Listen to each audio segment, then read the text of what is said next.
اس عمل کی برکت سے اللہ رب العزت آپ کے رزق میں برکت عطا فرمائے گا، آپ کو لوگوں سے بے نیاز کر دے گا، دل کو سکون اور ہاتھ کو وسعت عطا فرمائے گا۔ رب کریم آپ کو غنا عطا فرمائے گا، محتاجی آپ کے قریب بھی نہیں آئے گی۔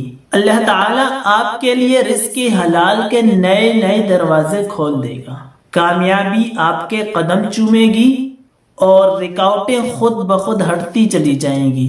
فقر، تنگ دستی اور پریشانی کے دروازے اللہ رب العزت ہمیشہ کے لیے بند فرما دے گا۔ اللہ آپ کے ہاتھ میں برکت ڈالے گا اور دل میں اطمینان۔ رزق تلاش کرتا ہوا خود آپ کے پاس آئے گا، آپ کو دھکے کھانے نہیں پڑیں گے۔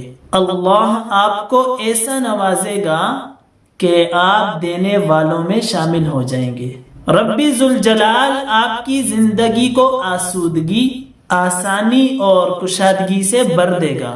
عمل کی ترتیب سمجھیے، عشاء کی نماز پڑھنے کے بعد کسی بھی وقت باوضو ہو کر جائے نماز پر بیٹھ جائیں، دل میں اللہ کی رضا، عاجزی اور یقین ہو۔ دوران عمل دنیاوی گفتگو یا موبائل وغیرہ سے مکمل پرہیز۔ سب سے پہلے 11 مرتبہ سورہ اخلاص مکمل پڑھنی ہے۔ قل هو اللہ احد اللہ الصمد لم یلد ولم یولد ولم یکن لہ کفوا احد، یہ 11 مرتبہ پڑھنی ہے۔ اس کے بعد 63 مرتبہ صرف یہ آیت پڑھنی ہے، اللہ الصمد۔ پھر 11 مرتبہ سورہ اخلاص مکمل، 63 مرتبہ اللہ الصمد، 2 مرتبہ ہو گئی۔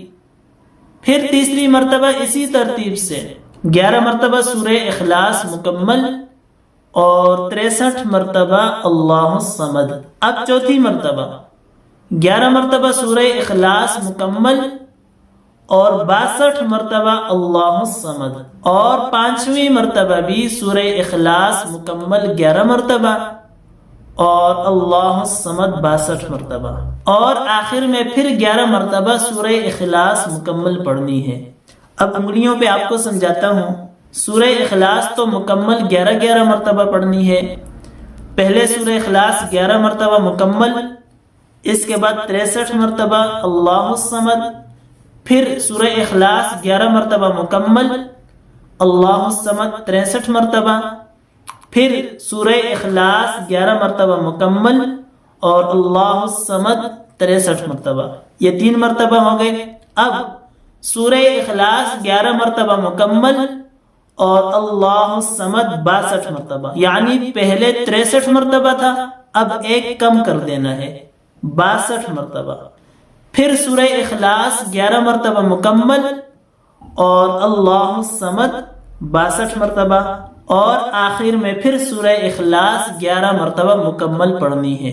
یہ عمل مکمل ہونے کے بعد اللہ رب العزت سے دعا کریں، جو بھی مانگنا ہے اللہ رب العزت سے مانگیں، اپنے دکھ، درد، پریشانی اللہ کے سامنے رکھیں، انشاءاللہ تعالی اللہ رب العزت آپ کو آپ کا مانگا ہوا ضرور عطا فرمائے گا۔ ایک بات یاد رکھیے گا، عمل تب کام کرتا ہے جب نماز کی پابندی ہو۔ نماز ایک بھی نہیں پڑھتے، فجر کو سوئے پڑے ہوں، دن کو کاموں میں مصروف ہوں، رات کو تھکاوٹ سے لیٹ جائیں اور صرف عمل کرنے بیٹھ جائیں، عمل کام نہیں کرے گا۔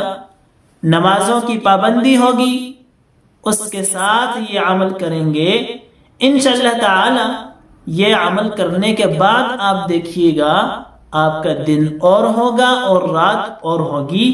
پھر دیکھیے گا کہ اللہ رب العزت آپ کو کیسے ترقیاں عطا فرماتا ہے۔